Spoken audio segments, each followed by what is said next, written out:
Hello my lovely children. Today we are going to start the remaining part of chapter first, nutrition in plants.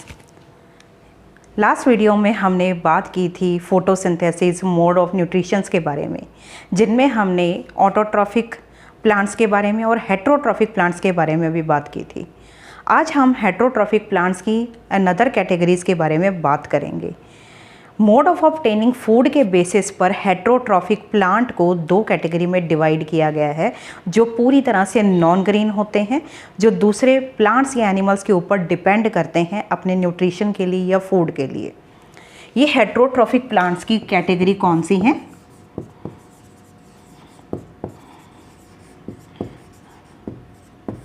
Heterotrophic plants का meaning हुआ ऐसे plants जो अपने food के लिए या न्यूट्रिशन के लिए दूसरे एनिमल्स या प्लांट्स के ऊपर डिपेंड करते हैं।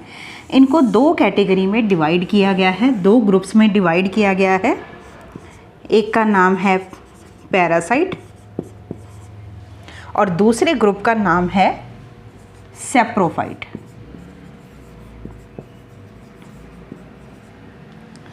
पहले हम बात करते हैं फर्स्ट ग्रुप पैरासाइट के बारे में। अगर हम पैरासाइट के बारे में जनरली बात करें, ये एनिमल्स और प्लांट्स दोनों के लिए यूज़ होता है। पैरासाइट हम उन ऑर्गेनिजम्स को कहते हैं जो अपने फूड के लिए पूरी लाइफ किसी दूसरे ऑर्गेनिज्म पर या दूसरे प्लांट के ऊपर डिपेंड रहते हैं। ये पूरी तरह से रेडीमेड फूड को ऑब्टेन करते हैं। तो क्या कह सकते हैं हम पैरासाइट? पैरासाइट क्या कौन से होते हैं? एन एनिमल और प्लांट, एक ऐसे एनिमल या प्लांट जो दूसरे ऑर्गेनिज्म के ऊपर लिव ऑन और इनसाइड अदर ऑर्गेनिज्म, जो दूसरे ऑर्गेनिज्म की बॉडी के अंदर या उसकी बॉडी के ऊपर रहकर पूरी लाइफ सरवाइव करते हैं, और ये हमेशा उस ऑर्गेनिज्म के बनाए हुए रेडीमेड फूड के ऊपर डिपेंड करते हैं। टेक रेडीमेड फूड, उस ऑर्गेनिज्म की बॉडी के अंदर बनने वाले फूड के ऊपर पूरी तरह डिपेंड करते हैं। पैरासाइट में एक बहुत इंपॉर्टेंट बात ध्यान रखने वाली है कि ये हमेशा लिविंग ऑर्गेनिज्म के ऊपर सरवाइव करते हैं। लिविंग ऑर्गेनिज्म की बॉडी के अंदर या ऊपर सरवाइव करते हैं। इसका एक बहुत ही कॉमन एग्जांपल है पैरासाइट का, जो आपने बहुत बार नाम सुना होगा, या आप बहुत लॉन्ग ट्रैवलिंग के लिए जब जाते हैं तो बहुत पुराने पुराने ट्रीज़ के ऊपर आपने एक येलो कलर की बेल देखी होगी जो पूरे के पूरे ट्री के ऊपर लिपटी हुई होती है। उसे हम कहते हैं कस्क्यूटा, या इसको कॉमनली कहा जाता है अमर बेल, या इसका एक और नाम है डॉडर। जो कस्क्यूटा या अमर बेल है, ये एक्चुअल में एक येलो कलर की ट्यूबुलर स्ट्रक्चर होती है। येलो ट्यूबुलर स्ट्रक्चर होती है जिसे हम बेल कहते हैं, और ये किसी भी ट्री के ऊपर ट्विनिंग की हुई होती है। इसने पूरी तरह से लिपटी हुई होती है। जितना भी स्टेम का पार्ट है, twinning around stem and branches पर, स्टेम पर, हर एक जगह पर ये येलो ट्यूबुलर स्ट्रक्चर इसके ऊपर लिपटी हुई होती है। अगर हम बात करें जैसे कि कस्क्यूटा की, जो कस्क्यूटा है इसको पैरासाइट कहा जा रहा है क्योंकि ये रेडीमेड फूड के लिए ट्री के ऊपर डिपेंड कर रही है, और जिस ट्री के ऊपर ये डिपेंड कर रही है फूड के लिए, उसको हम कहते हैं होस्ट। होस्ट कौन होते हैं? जिनसे कि रेडीमेड फूड को ऑब्टेन किया जा रहा है। From whose body food is obtained.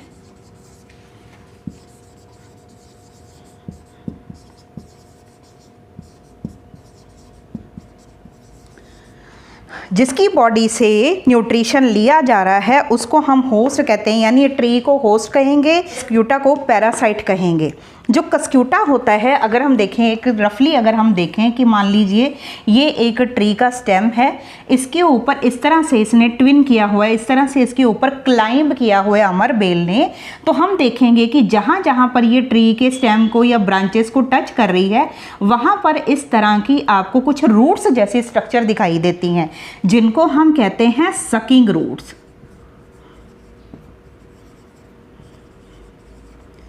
ये जो सकिंग रूट्स है ये क्या काम करती हैं, ये फूड को या न्यूट्रिशन को एब्जॉर्ब करने का काम करती हैं। जो ऑलरेडी ट्री के अंदर फूड बना हुआ है ये सकिंग रूट उसको एब्जॉर्ब करने का काम करती हैं। जो पैरासाइट होते हैं ये डिप्राइव करते हैं, डिप्राइव द वैल्यूएबल न्यूट्रिएंट्स, ये इनकी बॉडी को जो वैल्यूएबल न्यूट्रिएंट्स को की ज़रूरत होती है उसको ये डिप्राइव करते हैं, यानी उसको उस ऑर्गेनिज्म से दूर ले जाते हैं, बदले में उनको कोई भी बेनिफिट नहीं देते। यानी पैरासाइट उनका रेडीमेड फूड यूज़ करके इनडायरेक्टली या डायरेक्टली उनको नुकसान पहुंचा रहे हैं, ये उनको बदले में किसी भी तरह का बेनिफिट नहीं दे रहे, इसलिए इनको कहा जाता है पैरासाइट। और पैरासाइट हमेशा हमें देखने को मिलते हैं लिविंग ऑर्गेनिज्म की बॉडी के ऊपर या अंदर, जो रेडीमेड फूड ऑब्टेन करते हैं, जो कि होस्ट अपनी बॉडी के अंदर बना रहा है उसको ऑब्टेन करते हैं।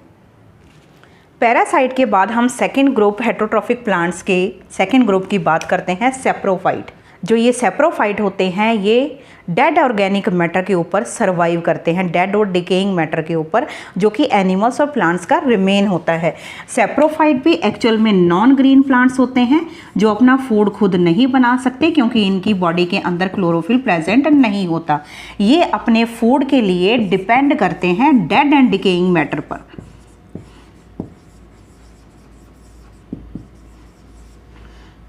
ये dead and decaying matter actual में प्लांट्स और एनिमल्स का रिमेन्स ही होता है, इसलिए इसको ऑर्गेनिक मैटर भी कहा जाता है, डेड और डिकेइंग मैटर को। सेप्रोफाइट की क्या स्पेशलिटी होती है कि ये कुछ डाइजेस्टिव जूसेस को सीक्रेट करते हैं ये डेड और डिकेइंग मैटर के ऊपर।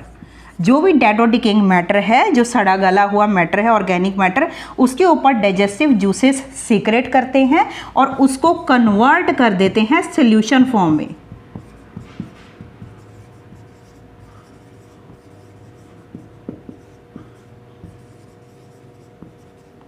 सोल्यूशन फॉर्म में कन्वर्ट करने के बाद ये क्या काम करते हैं, ये इसको एब्जॉर्ब करते हैं।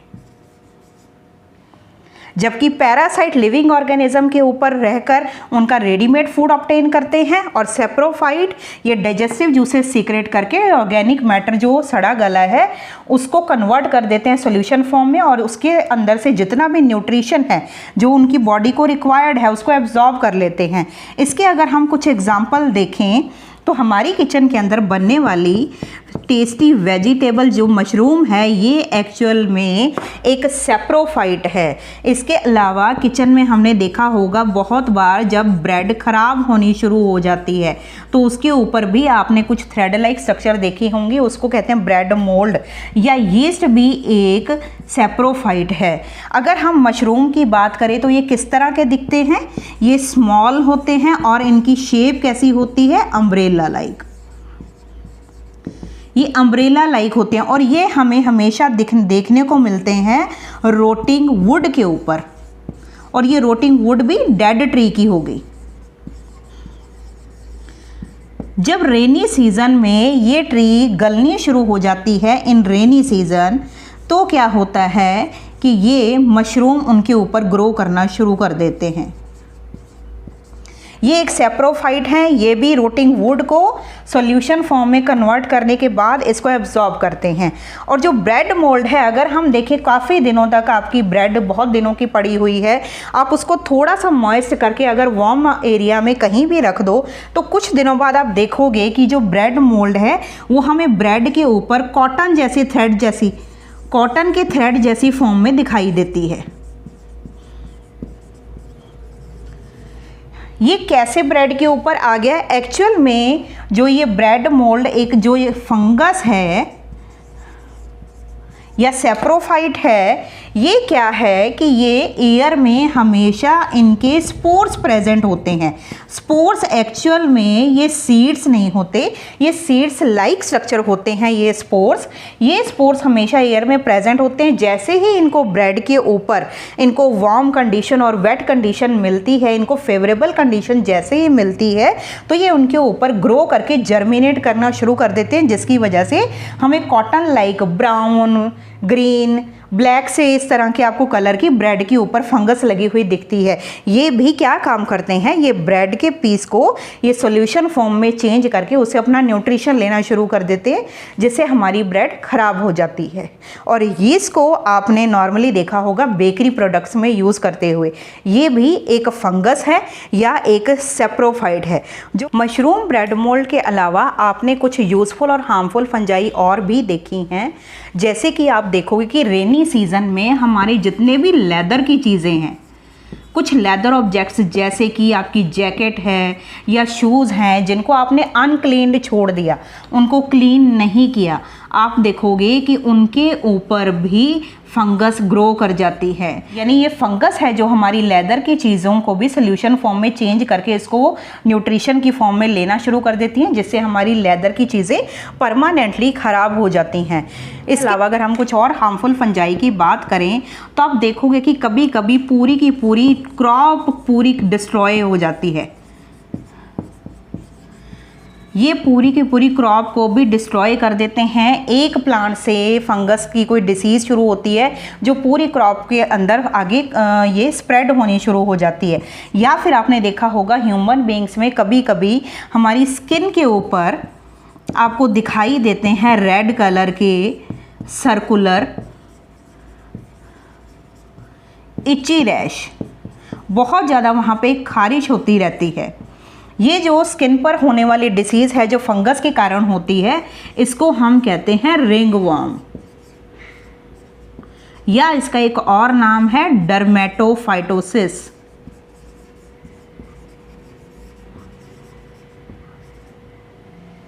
अगर हम यूज़फुल फंजाई की बात करें तो जैसे कि हमने अभी बात की मशरूम के बारे में, मशरूम को हम वेजिटेबल की फॉर्म में खाते हैं और ये बहुत ही न्यूट्रिशियस होती है ह्यूमन बीइंग के लिए।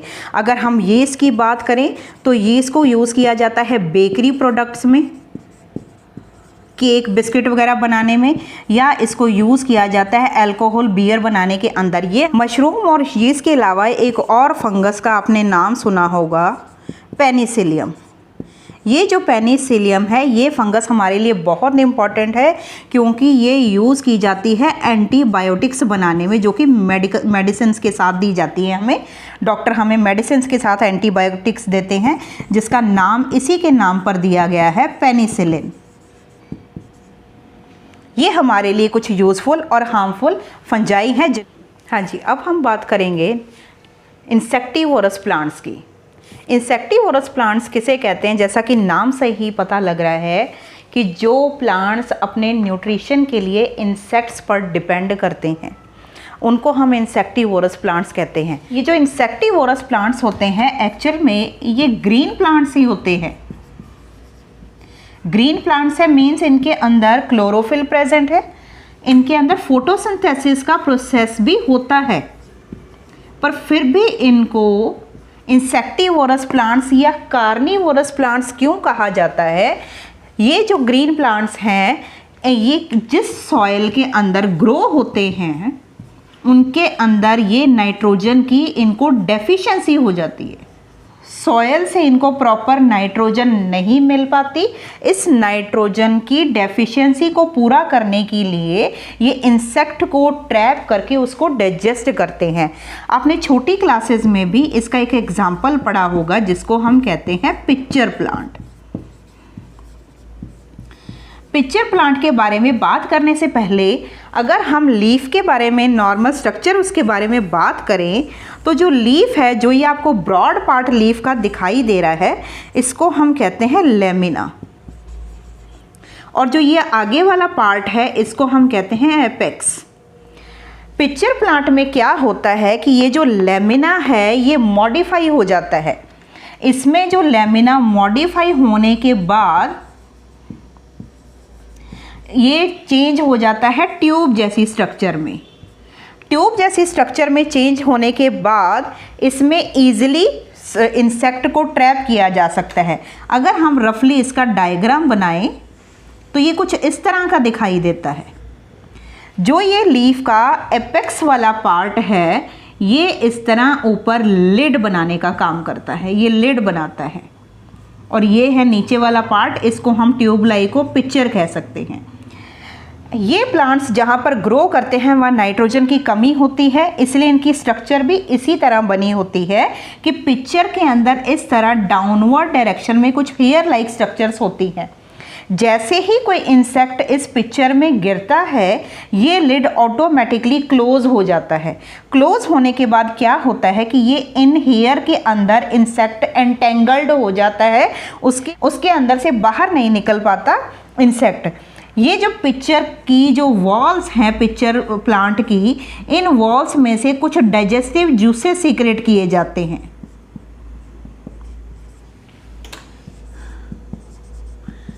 ये डाइजेस्टिव जूसेस क्या करते हैं, इंसेक्ट को ये डाइजेस्ट कर जाते हैं और जो इंसेक्ट के अंदर जो प्रोटीन है ये उसको नाइट्रोजन कंपाउंड में चेंज करके नाइट्रोजन की कमी को पूरा करते हैं। इसलिए इंसेक्टिवोरस प्लांट कहा जाता है इन्हें, और इनको पार्शियल हेटेरोट्रॉफ कहा जाता है। पार्शियल हेटेरोट्रॉफ क्यों कहा जाता है इनको, क्योंकि ये ग्रीन कलर के होते हैं। ये नॉर्मल प्लांट्स की तरह फोटोसिंथेसिस तो करते हैं, अपना फूड खुद भी बनाते हैं, पर इनमें जो नाइट्रोजन की कमी हो जाती है उसको पूरा करने के लिए ये इंसेक्ट्स को ट्रैप करके उसको डाइजेस्ट कर देते हैं। इनकी वॉल्स में से ये डाइजेस्टिव जूस सीक्रेट होकर ये इंसेक्ट को डाइजेस्ट कर देता है। हाँ जी, अब हम बात करेंगे सिम्बायोटिक प्लांट्स की। इंसेक्टिवोरस और सिम्बायोटिक प्लांट्स में एक बहुत बड़ा डिफरेंस ये होता है कि सिम्बायोटिक प्लांट्स में दो ऑर्गेनिज्म इकट्ठे रहते हैं पूरी लाइफ, और दोनों ही एक दूसरे के लिए बेनिफिशियल होते हैं। ये जो दो ऑर्गेनिजम्स हैं ये दो डिफरेंट स्पीसीज से होते हैं। इनकी स्पीसीज बिल्कुल डिफरेंट होती है और ये हमेशा एक दूसरे के साथ रहते हैं। और किस चीज़ में हेल्प करते हैं, ये हेल्प करते हैं टू ऑब्टेन फूड, एक दूसरे के लिए फूड ऑब्टेन करने में ये हेल्प करते हैं। इसलिए इस प्रोसेस को, इस रिलेशनशिप को सिम्बायोसिस कहा जाता है।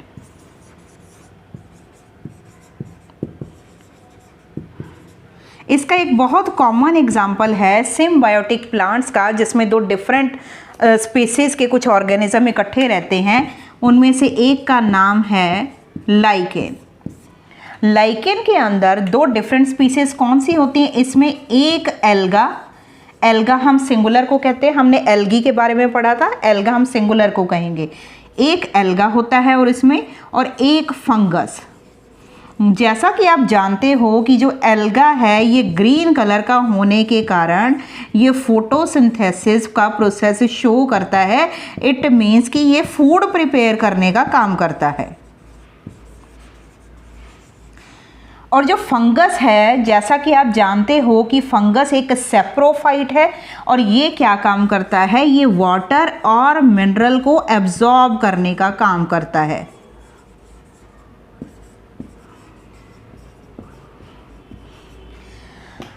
एल्गा फूड बना के, फूड प्रिपेयर करके फंगस को प्रोवाइड करता है, और फूड प्रिपेयर करने के लिए जो वाटर और मिनरल्स की ज़रूरत होती है वो फंगस एल्गा को प्रोवाइड करते हैं। ये दोनों एक दूसरे के लिए हमेशा पूरी लाइफ बहुत ही बेनिफिशियल होते हैं। एक दूसरे को ये हमेशा फूड ऑब्टेन करने में या न्यूट्रिशन ऑब्टेन करने में हेल्प करते हैं, इसलिए इनको कहा जाता है सिम्बायोटिक प्लांट्स। सिम्बायोटिक प्लांट्स के एक और एग्जाम्पल की अगर हम बात करें, जैसे कि हमने लास्ट वीडियो में बात की थी लेग्यूमिनस प्लांट्स की। अब ये लेग्यूमिनस प्लांट्स किन्हें कहते हैं हम, लेग्यूमिनस प्लांट्स कहा जाता है, इसके कुछ एग्जाम्पल की बात करें जैसे पी, बीन, पल्सेस, ये कुछ इसके एग्जाम्पल है। ऐसे प्लांट्स जिनके अंदर प्रोटीन होता है बहुत ज़्यादा, जिनसे हमें प्रोटीन मिलता है, उनको कहा जाता है लेग्यूमिनस प्लांट्स। लेग्यूमिनस प्लांट्स की क्या स्पेशलिटी होती है कि इनकी रूट्स के अंदर आपको कुछ इस तरह की गांठों जैसी स्ट्रक्चर दिखाई देती है। इनको हम कहते हैं नोड्यूल्स। ये जो नोड्यूल्स हैं इनके अंदर एक स्पेशल बैक्टीरिया प्रेजेंट होता है जिसको हम कहते हैं राइजोबियम बैक्टीरिया। ये राइजोबियम बैक्टीरिया क्या काम करता है, ये एयर के अंदर या एटमॉस्फेयर के अंदर प्रेजेंट नाइट्रोजन को ये कन्वर्ट कर देता है नाइट्रोजन कंपाउंड के अंदर। ये नाइट्रोजन कंपाउंड जैसे कि नाइट्रेट, और ये नाइट्रेट क्या है, ये वाटर सॉल्युबल होता है। वाटर सॉल्युबल होने के कारण वाटर के अंदर डिज़ोल्व होके ये प्लांट्स की रूट्स को, ये राइजोबियम बैक्टीरिया इस नाइट्रोजन को ये प्रोवाइड करता है, और ये पूरी लाइफ ये राइजोबियम बैक्टीरिया इन नोड्यूल्स के अंदर प्रेजेंट होता है। ये प्लांट को नाइट्रोजन नाइट्रेट की फॉर्म में या वाटर सॉल्युबल फॉर्म में या सिंपल फॉर्म में ये प्लांट को प्रोवाइड करता है, और बदले में जो प्लांट है वो इसको देता है शेल्टर और फूड। प्लांट से इसको शेल्टर और फूड मिलता है। ये भी एक सिम्बायोसिस का या सिम्बायोटिक प्लांट का एग्जाम्पल है। ये भी पूरी लाइफ एक दूसरे के साथ रहते हैं और एक दूसरे को बेनिफिट देते हैं। ये बिल्कुल भी एक दूसरे को किसी भी तरह का हार्म नहीं पहुंचाते। इनको हम कहते हैं सिम्बायोटिक प्लांट्स। जब फार्मर्स कंटिन्यूसली कुछ क्रॉप्स ऐसी ग्रो करते हैं जो कि सॉइल में से नाइट्रोजन को बहुत ज़्यादा यूज़ करते हैं, तो क्या होता है कि सॉइल के अंदर नाइट्रोजन की या कुछ पर्टिकुलर मिनरल्स की कमी हो जाती है। वो उस सॉइल के अंदर अगर हम नए प्लांट्स या नई क्रॉप ग्रो करेंगे तो वो क्या होगा, अनकेपेबल होंगे अच्छी क्रॉप को ग्रो करने में।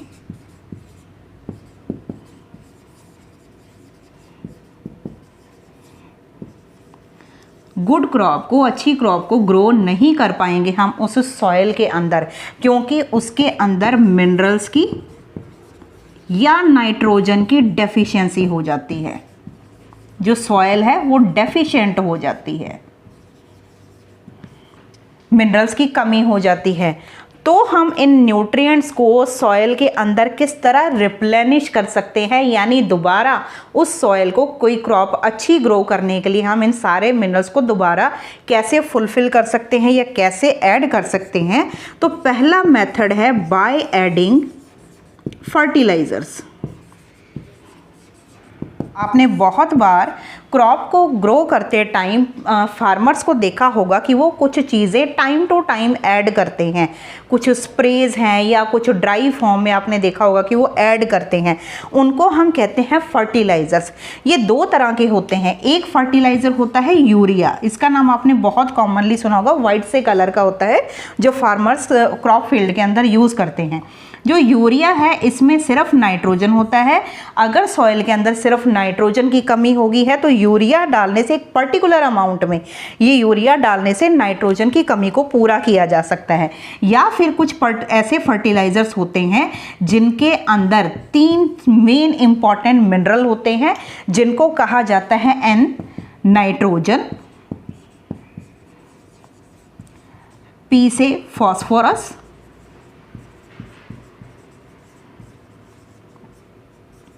और के है पोटेशियम। नाइट्रोजन को एन सिंबल दिया गया है, फास्फोरस को पी सिंबल दिया गया है, पर पोटेशियम को के सिंबल इसलिए दिया गया है क्योंकि इसका लैटिन नेम केलियम होता है। केलियम नाम देने के कारण इसका सिंबल के रखा गया है पोटेशियम का, क्योंकि पी ऑलरेडी फास्फोरस को सिंबल दिया जा चुका था। इन फर्टिलाइजर्स को ऐड करने से भी प्लांट्स के अंदर मिनरल्स फिर से रिप्लेनिश हो सकते हैं या न्यूट्रिएंट्स को रिप्लेनिश किया जाता है। या फिर एक और मेथड है बाय एडिंग मैन्योर। ये मैन्योर आप छोटी क्लासेस से पढ़ते आ रहे हो कि जो भी रिमेन्स बचे होते हैं प्लांट्स और एनिमल्स के, उनको क्या करते हैं ये फार्मर्स, एक पिट खोद के फील्ड के अंदर ही एक पिट के अंदर इनको डालते जाते हैं। जैसे कि लीव्स होगी, लेफ्ट ओवर फूड हो गया, या प्लांट एनिमल के कुछ और भी रिमेन्स हैं, उनको सॉइल के अंदर, पिट के अंदर उनको डाल दिया जाता है और उसको सॉइल से कवर कर दिया जाता है। ये कुछ दिनों में एक ब्राउन कलर के सब्सटेंस में चेंज हो जाते हैं। ब्राउन कलर का सब्सटेंस सॉइल के लिए बहुत ही ज़्यादा न्यूट्रिशियस होता है, इसको हम कहते हैं मैन्योर। या एक और मेथड है जिससे कि हम रिप्लेनिश कर सकते हैं न्यूट्रिएंट्स को, उसको हम हम कहते हैं क्रॉप रोटेशन। अगर कंटिन्यूसली एक ही टाइप की क्रॉप को ग्रो किया जाए सॉइल के अंदर तो उसके अंदर पर्टिकुलर मिनरल्स की कमी हो जाती है। अगर हम एग्जांपल के लिए अगर नाइट्रोजन की बात करें तो हमने अभी बात की थी लेग्यूमिनस प्लांट्स की। अगर एक किसी क्रॉप के बाद लेग्यूमिनस क्रॉप को या लेग्यूमिनस प्लांट्स को उस फील्ड के अंदर ग्रो किया जाए तो आपको पता है कि इनकी रूट्स के अंदर राइजोबियम बैक्टीरिया है जो प्लांट को प्रोवाइड करता है नाइट्रोजन, और जो एक्सेस नाइट्रोजन बच जाती है वो नाइट्रोजन चली जाती है सॉइल के अंदर। आपको पता है ये नाइट्रोजन को सिंपल फॉर्म में चेंज किया जाता है राइजोबियम बैक्टीरिया के द्वारा। फिर ये जो एक्सेस जितनी भी नाइट्रोजन या नाइट्रेट कंपाउंड है वो सॉइल के अंदर चले जाते हैं, जिससे सॉइल फिर से फुलफिल हो जाती है, फिर से रिप्लेनिश हो जाती है। इसके अंदर ईजिली हम नई क्रॉप को ग्रो कर सकते हैं। Thanks for watching my video. अगर आपको मेरी वीडियो पसंद आई तो इसे लाइक करें और मेरे चैनल को सब्सक्राइब करें। Thank you very much.